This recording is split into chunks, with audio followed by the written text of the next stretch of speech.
Hey, we're going to get started in just a second, and we're going to talk about the art success formula nobody ever really talks about. Hang in there. Just want to build a little bit of audience. I'll be there in a second. Hang on.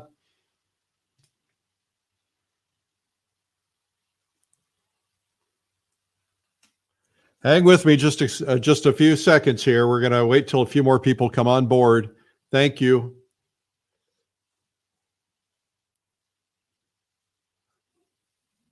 A lot of comments this morning. Hi, you guys. Carol, Joanne, Sarah Ann, Marianne, Trevor. Thank you for joining us. We're going to wait just another couple minutes here. Linda, a lot of you on there. Thank you so much. Carolyn, hang in there. Just going to wait another couple of seconds, and then we'll get started here. We're going to talk about the art success formula that nobody ever talks about. Very rarely ever talks about. I'm the only one that ever talks about. Hello from Smyrna, Georgia. All right, Jerry. Hello from Taos. Hello, Carol, Catherine, Jerry, Dan. Thank you guys for coming in. All right, we're going to get started here, and we'll get going. I'm Eric Rhoads, publisher of Fine Art Connoisseur and Plein Air magazine, and today is day number. What day is this? I think it's number 119. It is day number 119. I just forgot to put it up there, and so we'll put it up there so we have it. 119 days in a row since the beginning of coronavirus, and trying to give you something to keep your head in the right place and to try and get you focused on things other than what's going on in the world, because we will get through it. We just have to get through it together, and we're looking for ways to keep our brains occupied. One of the ways is our 3 p.m. videos every day. We now have done, today will be 119 in a row. We have over 400 videos we've produced, maybe 500 now. And we have, Lilidol art instruction video, Streamlined art instruction video, and Creative Catalyst art instruction video, plus PaintTube and PaintTube TV. And PaintTube TV, which you can find on your Roku device, on your TV. Anyway, we have a lot of video product that we've created from some brilliant artists, and we're sharing some of those pieces with you every day to try and keep you engaged and interested and occupied. So thanks for that. Today, we have a really great video. Jeff Legg, it's called Cobalt and Cantaloupe, and you can find it on YouTube or Facebook at Streamline Art Video. That's what you put in. You search Streamline Art Video. If you go to YouTube, you can also find all of the ones that we've posted so far, 119 days in a row. So including these daily broadcasts. And I've been doing marketing training, and so all of that marketing training is there too. You need to go in there and subscribe to it, because it's eventually all going to go away and it'll only be available to subscribers. So make sure that you have hit the subscribe button on YouTube, and that will be good. Now today, we're going to be giving away my Paint by Note DVD. We're going to give away that to let's see here, to 2 different people. You can get digital or DVD, of course. A huge number of people still get DVDs, but we can do it either way. So today, for comments, and be sure to say where you are, because we would like to send some off to other lands, or we have people around the world who've been watching every day. So that's what we'll be giving away today. Now, Paint by Note is essentially a beginner's program that teaches values. My goal is to teach people to paint who don't think they have the ability to paint, and have taught thousands, literally thousands. And I get emails all the time from people who've done their first painting and they've knocked it out of the park because they're following the system. So if you know somebody who's a beginner, give it to them. It's actually free. There's free lessons, paintbynote.com. And then, of course, you can buy the DVD later that has more in-depth, of course, but you can get, I think there's 8 free video lessons at paintbynote.com in the Paint by Note guidebook. All right, I'll show you. This is the image of what's being taught today, Cobalt and Cantaloupe by Jeff Legg. This is a classic. This was done a long time ago, but you want to see it because Jeff is awesome. We're working with Jeff on something new, but that won't happen for a little while. So anyway, so what have I got today? I have some winners. Yesterday's prizes were my book and an easel brush clip. So my book and an easel brush clip, and it's got these brushes in it. These are Princeton brushes, and they were a sponsor of Plein Air Live. So thank you to them. Anyway, the winners are Ann Blankston Hermans from Whitehaven, Cambria, United Kingdom, and the easel brush clip is going to Kimberly Ann Halverson in Seattle. So congratulations to both of you ladies, and thank you for watching every day. That really means a lot to me. And so today we're going to talk about art success and the success formula, and there are things that typically don't get covered, but I want to cover them for you now. So just give me a second to pull up my screen here, and we'll get this started. So what I want to do is, hang on a second. All right. Can you see that? Okay. So today it's about a success formula that most people don't understand. Advertising is something that I didn't understand in the beginning. It took me a lot of years to learn it. I wish I'd have had a mentor like myself, quite frankly, who was teaching me these things. I had to learn these things with some very expensive mistakes. And every time I violate these principles, I fail, even to this day, because I get sucked into things. People talk me into things, and then I don't do what I should be doing. So I'm going to teach you a couple things that I think will be value to you. My friend Roy Williams says, you have a blind spot, and that blind spot is killing you. And what we all have is this belief about advertising because we are consumers of advertising, right? So we all think that we know a little bit about advertising because we watch it. You know, it's very easy for us to all do, campaigns that copy other campaigns, but we don't necessarily understand what we're copying or why or how it works. So Roy says that you are reaching 100% of the market and only convincing them 10% of the way. Think about that. If you're spending money to reach a market and you're not convincing them, you're throwing your money away, right? Because there's a process. He says you should be reaching instead 10% of the market and convincing them 100% of the way. Now that is a big shift in what everybody wants to tell you. Everybody wants to tell you, we've got these big audiences. Well, that doesn't matter if you're not convincing them. So Roy says that sleep erases advertising. It's why a 52-week consistency is vital. I'll talk about that a little bit more. But sleep does erase advertising, and people don't remember you just because you ran something. There's more to it.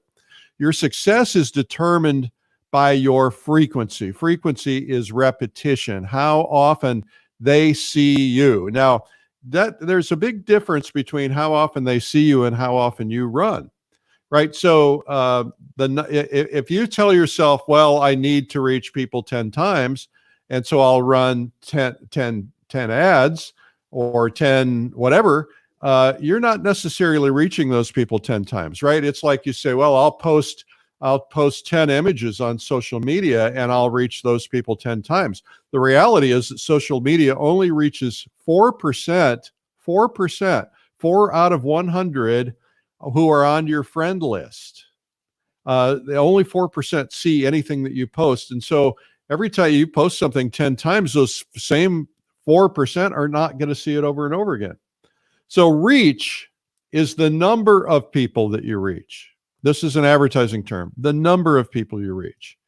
Frequency is the number of times you reach people, the number of times you put an impression in their brain. Reach and frequency are not interchangeable, says Roy Williams. In other words, you can't just do frequency without some reach, and you can't do reach without frequency. You have to have the two together. Nobody teaches this. This is something that's so critical. Bad ads fail because they say nothing of consequence to the viewer. Now that's really critical, and that's something for another time. We will talk about bad ads versus good ads, but what he's saying is the continuation of the sentence. I'm going to read it in full. Bad ads fail because they say nothing of consequence to the viewer. Good ads fail because they are scheduled to reach too many people with too little repetition. That's worth repeating. Good ads fail because they are scheduled to reach too many people with too little repetition. Now, this guy, Dr. Jeffrey Lant, one of the first books I ever read that really convinced me of this principle, he wrote. It was called Cash Copy. As a matter of fact, I just found a copy of it today online and got it. And I'm going to read it again because I haven't read it for 30 years. And it may or may not be as relevant today, but most advertising principles remain relevant no matter what the media changes are. The principles remain relevant. Jeffrey Lant says you must touch a prospect 7 times within a defined period before they will become aware of your product or service and take action. Now, he says 7 times, and that's what I've always operated on, 7 times. That doesn't mean you run an ad 7 times. That means that each prospect needs to see you 7 times. So how do you do that? We'll get into that. He says a prospect must see your advertisement 7 times before they establish name recognition. And so, again, it's a different piece of that. 7 times, you got to have name recognition. You got to build trust. You're building brand. Then he says you must contact a prospect 7 times before they will buy your product. Now, this is more in terms of a sales pitch, but it also can apply to advertising, to direct mail, to email 7 times before they'll buy. And then he says you must contact 7 prospects to get a meeting, and you must have 7 meetings to get a sale. So the magic number for him is 7 all the time. Now, average Americans are exposed to 5,000 to 10,000 marketing messages a day. I mean, you think about how, if you sit there and scroll through Instagram or Facebook for an hour, you're seeing 50, 60, 70, 80, 100 messages. You may be scrolling by them, but your brain is filtering them. They're saying, do I want to look at this? Do I keep going? You are constantly being exposed. You drive down the road, you're seeing billboards, you're seeing messages on grocery bags and shopping carts. You're seeing them everywhere you go. And so what you're doing is you are competing for impressions from all of this. So, you know, if you're here in Times Square and you see all that stuff, which one are you going to draw to? Well, there's a lot of good creative, but there's a couple of things that do stand out. The biggest stands out. Look at the guy with the umbrella on the right. The biggest always stands out, but also it's got to be great creative. And then on top of that, they have to see that more times. If I saw that movie poster with Adam Sandler, I'd have to see it in multiple ways. Now, Disney's really good at that. They know how to get it out there in multiple ways. That's just one impression. That is not going to convince somebody, but it might be the final straw after they saw it 6 or 7 or 8 other times. Now, this guy, Scott Butcher, who is an expert on marketing, says 7 might be 17 or even 70, depending on where the prospect is in their buying journey. In other words, if somebody is more accustomed to art, then they might be somebody who could be convinced with 7 impressions. If there's somebody who's new to the marketplace and they're a little bit more insecure about it, or they may be taking their time, maybe they say to themselves, well, I'm just going to kind of watch this for a couple of years. You got to have a lot of impressions. And whenever you give up and you don't have those impressions, then they don't remember you anymore.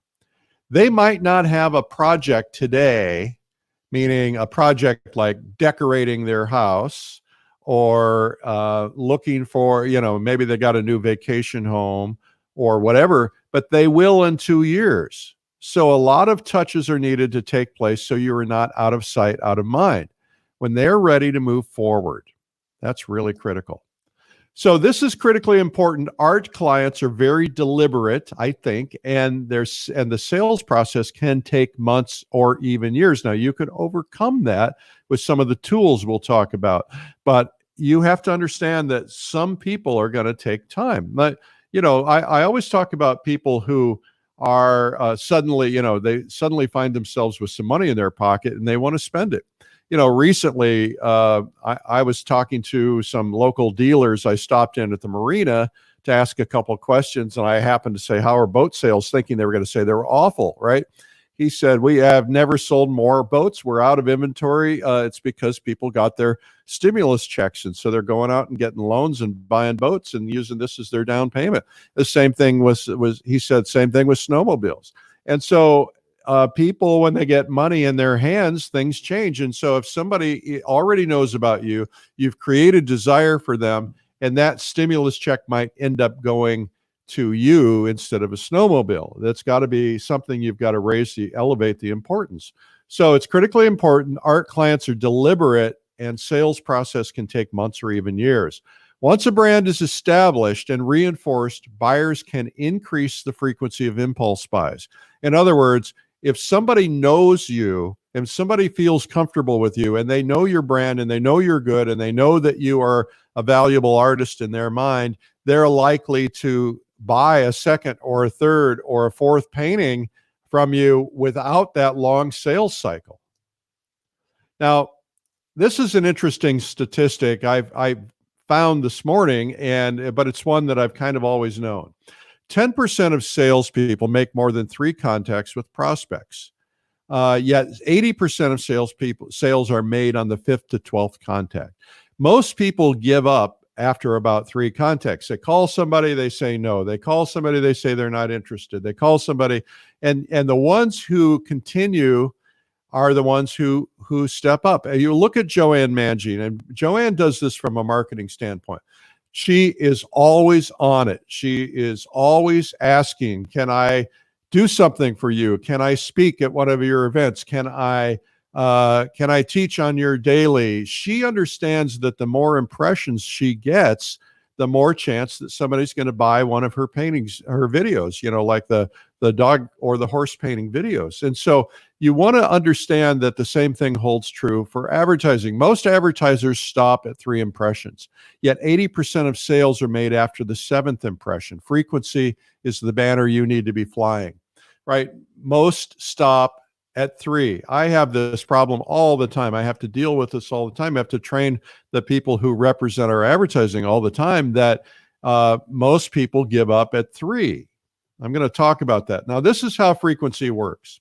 The first few impressions, people are unaware. Now, and I say first few because let's say that you're buying ads in Fine Art Connoisseur, which reaches all these rich art collectors, billionaires, mega millionaires, and they're flipping through and they don't even see you, right? And so they didn't get an impression that first time. I'll tell you a story. I was with an art collector, very famous art collector, had a multi-million-dollar art collection, probably worth close to $500 million. It was massive. He had all the good stuff. And I said to him, he was talking about getting a particular a painting, and I said, well, why don't we go together to the Maastricht Art Fair, the big fine art fair in Maastricht, Holland. I said, I'll meet you over there. I'm going to be there anyway. I'll meet you there. I'll introduce you to the dealers that have these particular paintings. And he said, what's that? I've never heard of it. And yet he had a stack of art magazines on his table, and I opened one of them up and I turned right to the ad. He says, oh, I've seen that. I never really stopped to read it. So that means the creative wasn't effective. But also, sometimes people flip through and skip around. So you have to just keep beating that drum. So they go from unaware to starting to notice. It's like, oh, I see, I kind of like this art. And then they kind of move on. And then the next time it's, oh, I remember liking that. I kind of want to keep an eye on this artist. So they're moving into awareness. And then they're moving from, oh, I'd kind of like to own one of those. Now they're moving into interest. And now they've got interest. And now then you're putting paintings in front of them and they're like, oh, I think, I'd like that one. I think I'll buy that one. And then they take action. So this is a process. This is how frequency works. But here's what happens. I remember I said most people give up at 2 or 3 ads. They start out advertising. People are unaware of them. And they don't get any response, and so they give up. They stop, so they might run 1 or 2 or 3 ads, and then they give up, and they think, well, the problem isn't me, the problem isn't my ads, the problem is the publication. And so they say, well, I'm gonna stop this publication. I'm gonna go to another publication. So they skip some time, and then they start another publication, and then they do the same thing, and they don't get any results, and then they say, well, advertising doesn't work. The reality is that they were not doing this, right? You have to stick with it. You've got to stick with it. So people, you have to understand that people are always coming in and out of the market at all times. So imagine this escalator. And I talked about this in some of my art marketing videos, but this is really an important principle to understand. Imagine there's people going up the escalator, people going down the escalator. So the people going down are people who are out of the art market. They ran out of money, their circumstances changed, they lost their jobs, they retired and they don't have money to buy art anymore. They died, they got sick, they downsized their house, any of a number of reasons. Or, the economy crushed them, right? And in the meantime, there's always people coming in. I got a really nice note from my cousin this morning. He just retired. He said, I bought easels. I'm taking up painting. I'm really excited about that. He's entering the market. Now, he's not looking to buy art, but he's looking to buy easels and paint and all that stuff, right? So he's entering a market. While other people may, somebody else may be saying, I'm giving up painting, I'm stopping painting, or I'm not going to collect anymore. So you've got to always imagine that escalator, and everybody's in a different place at a different time. All right. So you have a typical 10% attrition, which is a loss of customers in every normal year. If I owned an art gallery, I would know that 10% of my customers went down the escalator every year. They retired, they ran out of money, they died, they got sick, whatever. And so you always have to assume that you're going to lose 10% of those customers every year. And you always have to assume you've got to fight to replace them, to pull new people in and to replace that 10% every year. Well, if you're doing this idea of making people aware, you've got new people entering the market. So the first, person A starts out unaware, starting to notice, aware, interest, and desire. Well, there's another person who just entered at when, person A is now at level 3. Well, person B is now just starting. And so imagine that happening thousands of times. I had 400 new subscribers to Plein Air Magazine last month, 400 new ones, right? So there's a whole bunch of new people who maybe have never seen any of those ads, maybe have never seen any of those products or those artists, and they're brand new people who discovered us through probably these broadcasts and other things. And yet there's probably 10, 20 people who, canceled their subscriptions for some reason. Maybe they got sick, maybe they died, maybe they didn't want it anymore. And so there's always people in and out. So you have to always assume there's people in and out. So you need a lifetime commitment to frequency to build a lifetime of income. That's what successful people do. Successful people advertise. Successful people do it frequently. They never give up. As long as they're in business, whatever their business is selling art, they're always looking for ways to get frequency. It might be advertising, it might be shows, it might be books, but they're always looking for ways to get frequency. If you have to keep in mind that you become an old rusty car that is irrelevant, I forgot to take out that public speaking 101 on the left there, sorry. You become out of sight and out of mind. Awareness fades very, very fast. Charlie Hunter would love to paint this. I always try to mention Charlie Hunter because he's always on the comments. So you're out of sight, you're out of mind. Now, I'll tell you the story about a particular artist. I won't use a name. Guy called me and he said, Eric, I don't understand what's going on. He said, I used to be kind of a hot artist. He said, I was making more money than I ever thought possible. I was selling tons of paintings. All I had to do is paint them and they sold. I had 6 galleries. I was just cranking it. I said, how long ago was that? He said, about 10 years ago. I said, when was the last time that you ran ads? He says, about 10 years ago. And he said, but I realized I didn't need them anymore because the galleries were doing all the lifting. I said, wonder why that is. Wonder what happened. And so what happens is if you imagine that 10% disappear every year, guess what happens over time? In 10 years, you've lost 100% of the people who are aware of you. You could have spent 20 or 30 years building up your brand and your reputation, and yet 10 years go by and you've stopped promoting yourself and stopped advertising, then you have a whole new audience that doesn't even know you exist. And I can tell you name after name after name after name that I've mentioned people, prominent painters to, and they say, I don't know who that is. And yet these are people who were on the covers of all the magazines 10 years ago, and they're out of sight and they're out of mind. Well, if you have a recession year, then everything changes. In 2018, instead of losing 10%, most people lost 60%. I lost 60%. It's like I had to rebuild. I had to start over. Galleries lost 60%. They lost 60% of their business. They lost 60% of their customers. These are customers. I had a great friend. He had all his money in the market. He crashed. It crashed. He pulled it out, what he had left, and he basically was poor the rest of his life till he died. And had he just left it in, he probably would have kept it.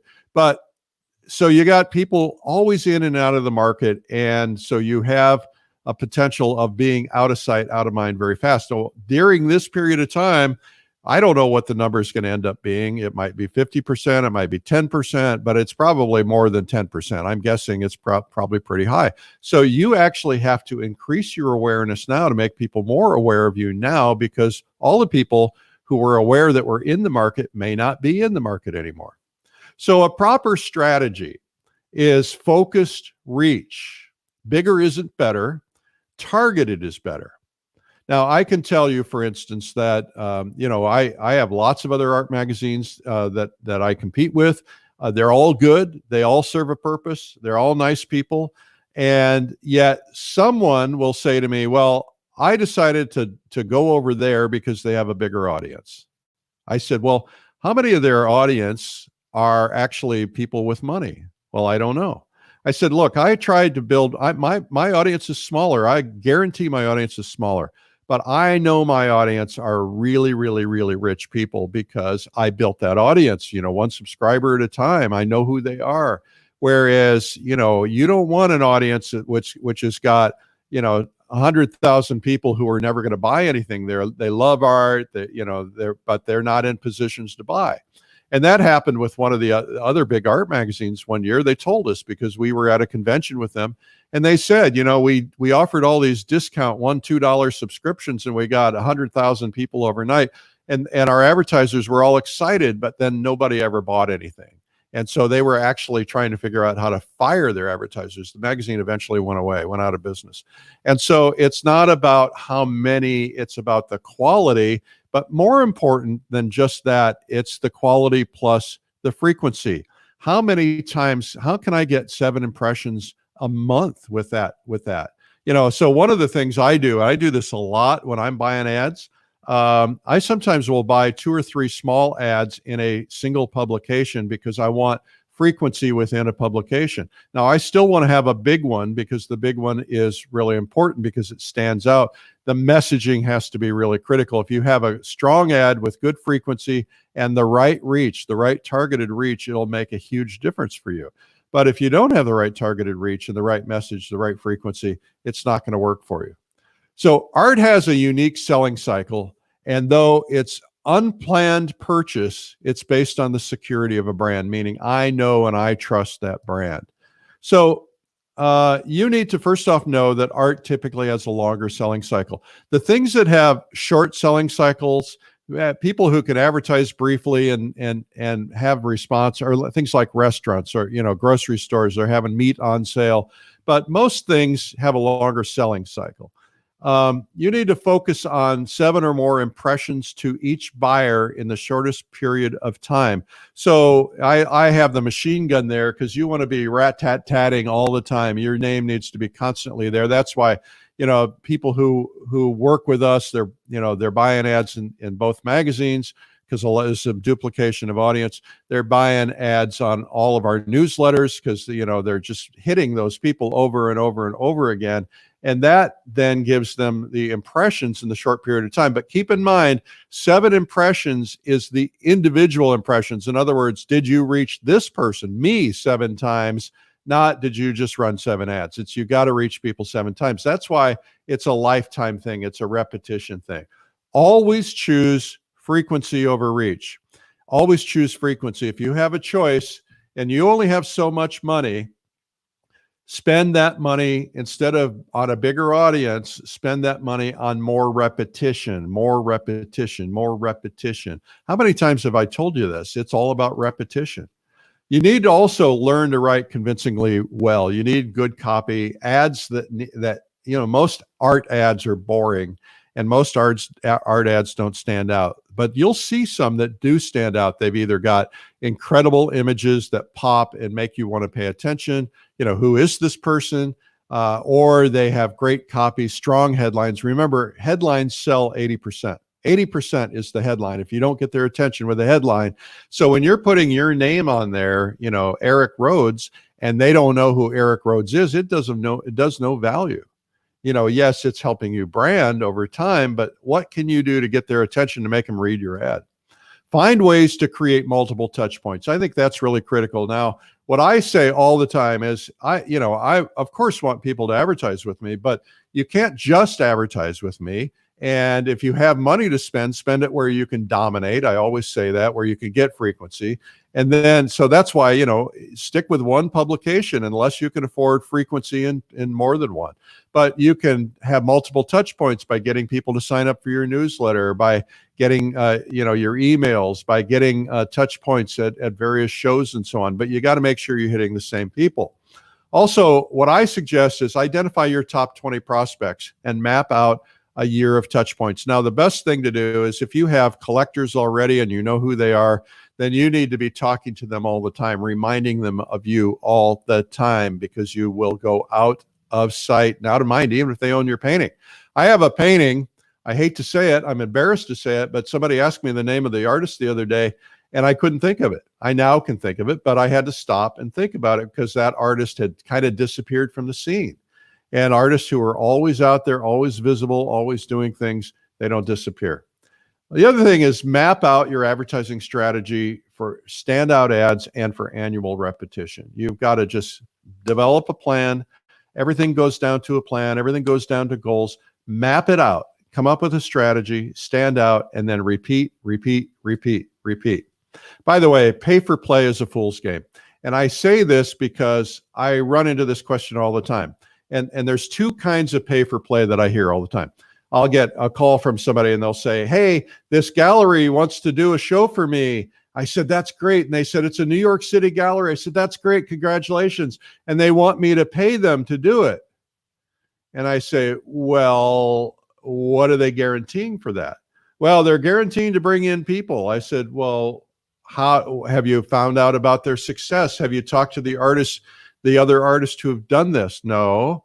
Well, do you know if they sold any paintings? No. Well, then they picked up the phone, they called the artist, and they didn't sell any paintings. They worked a year on a show. They had the show, the place had people show up and sell anything.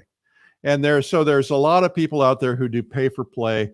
I am not for it. I think pay for play, first off, you want to feel like you deserve something. If you're buying into something because you think it's slippery and it's cool and it will work for you, it typically backfires. Now, you might be able to get your own people to your show, and maybe that gives you an opportunity to hang a show in New York, but you don't want to be slippery. You don't want to be sleazy. You don't want to be bribing someone. And that, to me, is kind of like legal bribery. The other thing that's legal bribery, I think, is what we call pay for play in advertising. If someone calls me and says, Eric, I'm going to put you on the cover of a magazine. I've had this happen 20 times. Guy calls me, he says, I'm going to put you on this TV show. I said, great. And then he says, here's how much it's going to cost. Now, there are some people who do it well. Like there's a company called Color in Your Life. They do it well. But you want to avoid things that are typically pay for play because everybody knows, I have a lot of collectors. I'm in touch with those collectors. I know what they know. And they always tell me, I keep seeing the same articles about the same artists in other publications, and I don't believe it. This artist isn't good enough. I don't know why they're even in the publication. It's because they have the money to buy it. And so it's actually backfiring on people. So be really careful about pay for play. And remember to always stand in the river where the money is flowing. Right? You've got to beat the drum. You got to, your canoe will, if you're in the river, you want to be taking your canoe paddle and keep paddling up the river, right? You want to keep going. It's repetition.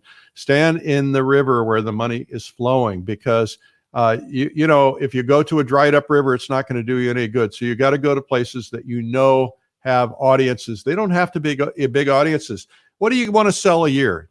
10 paintings a year, 5 paintings a year, 20 paintings a year? I mean, if you're selling at $250,000, you probably don't care if you sell more than 2 or 1, right? So you don't have to reach a huge number of people. And the idea of huge reach, I told you this story a long time ago. I'll tell you it again one time. There was a magazine with one of the auction houses, and I thought, well, I'll be able to sell subscriptions in it. And the ad was, I think it was either $8,000 or $18,000. It was a lot of money either way. I think it was $18,000. And I called Tom in my office. I said, Tom, I'm going to buy this ad for $18,000. Its reach is 200,000, but they're really, really, really premium collectors. He said, Eric, don't do it because you can't get the frequency. You'd have to buy that ad, 20 times over 2 or 3 years to be able to make it effective for you. So I said, no, it's going to work. I'm brilliant. I'm going to write great copy. I'm going to get attention. And so I ran it, and I sold 2 subscriptions for $40 each. It cost me a fortune, and I'll never recover that money anymore. And it was stupid. It was foolish. And I even knew it was foolish, and I still did it. So you've got to be really careful about getting seduced by big numbers. Big numbers don't matter. What matters is, do you have a highly, highly targeted, highly affluent audience in this particular case? If they're buying art, you see what's happening is the people who buy art normally, there's kind of 2 categories of people who buy art. Well, there's 3 probably. Maybe there's 4. You got the mega wealthy who buy art. And if there's a recession or a depression, they're still mega wealthy. They may not be as mega wealthy. I remember a guy in New York telling me, well, he was only selling $50,000 paintings instead of $250,000 paintings because they wanted to buy paintings. They just didn't want to spend that much money, right? That was during 2008. So mega wealthy people are one group. And then there's what I call collectors. Now, collectors are people who intentionally have collecting, and they buy art collections. Or they buy to make art collections. Some of them have money, some of them don't. There are people who their businesses have been hit hard and they don't have any money right now. Some of them have lost their businesses. They don't have any money right now. Some of them are fine. And then you've got the average Joe who might go somewhere and buy a piece of art somewhere. And oftentimes those people are the ones hardest hit, right? Because they're middle class or below middle class. And so them spending, $500 on a painting right now may not happen because they don't have any income, or they lost their job, they got laid off or something like that. And then there's the decorator market. That's a whole nother discussion for another time. But even the decorator market is impacted. Although, I was talking to a real estate agent up here. He said, things are selling like crazy. Everybody wants to get out of New York City, and everybody's buying up here. And so, they're going to buy it, and they're decorating. And so there's still art going to be going, but that's where you want to be. You want to be in the river where the money is flowing. And even if you've spent your life in a river where the money is flowing, the minute it dries up, you've got to move to another river. So that's what you want to keep in mind. Anyway, that is today's little piece. And so hopefully I'm back. All right, so that's all I got for you today. I'm sure it went long. If you have any questions, we can pop in. A reminder that we have Jeff Legg today. Jeff Legg is today at 3 p.m. at Streamline Art Video, and he's going to be doing this cobalt and cantaloupe painting. Remember that we have tomorrow's prizes, 2 copies of the DVD or digital, whichever you prefer. The easiest way in the world to learn painting. And my goal is to teach people who believe they have no talent that they can learn. Want to remind you guys that we've sold over 600 seats to Realism Live already. That is coming up October 20th, and it is a virtual realism conference. It's not about this. It's not about abstract. It's about realism, right? And we have Daniel Sprick, we have Josh LaRock, we have Rose Franson, we have Graydon Parrish, and so you want to get in on that and participate in it. So just go to realismlive.com and sign up. Like I said, over 600 people already signed up. We just announced it yesterday. So it's going to be huge, and of course, we can use the help. We're one of those companies that got dinged pretty hard during all of this, and so anytime you buy a subscription or a video or go to something like this, man, it helps. It really helps a lot. So thank you so much for watching today. Remember to put comments in there. I'm coming over to the comments just to say hello. And so hello. Everybody says hello. Be there or be square. Realism Live. Okay. Thank you guys for Leslie says we deserve something. I'm not sure what that means. Okay. Kimberly Ann Halverson Caldwell says, today I'm teaching watercolor during the afternoon. So go to her comment and see what she says. I think she's trying to invite you to a class that she's doing. Okay, cool. We also have something cool coming up for you watercolor people. Thank you for tuning in today, and I'll see you tomorrow every day, 12 noon. Tomorrow is day number 120. Unbelievable. Keep your head in the game. Stay upbeat. Don't let this get to you. We're going to get through it. Everything's crazy right now in the whole world. We're going to get through it. Things have been crazy in the past. We're going to get through it. Keep your own head out of the misery, right? Don't doom scroll. Don't spend all your time with the news. It's okay to be informed, but don't absorb it, because you'll destroy your immune system. You'll destroy your spirit. You want to feel happy and upbeat. And everybody's going to wonder, what's wrong with you? Well, I'm happy and I'm upbeat because I'm doing my art. I'm learning art. I'm studying. I'm having a good day. This morning again, I just crank up the music, and this morning it was Yes, Roundabout from my childhood. And it was like, that was cool. So I had a lot of fun with that. And I was listening to some Al Green and some other things. So, it makes me feel good. It just instantly changes my mood. Look for a way to change your mood. Thank you for watching, and I will see you tomorrow at 12 noon. I'm Eric Rhoads, publisher of Fine Art Connoisseur and Plein Air Magazine. Bye.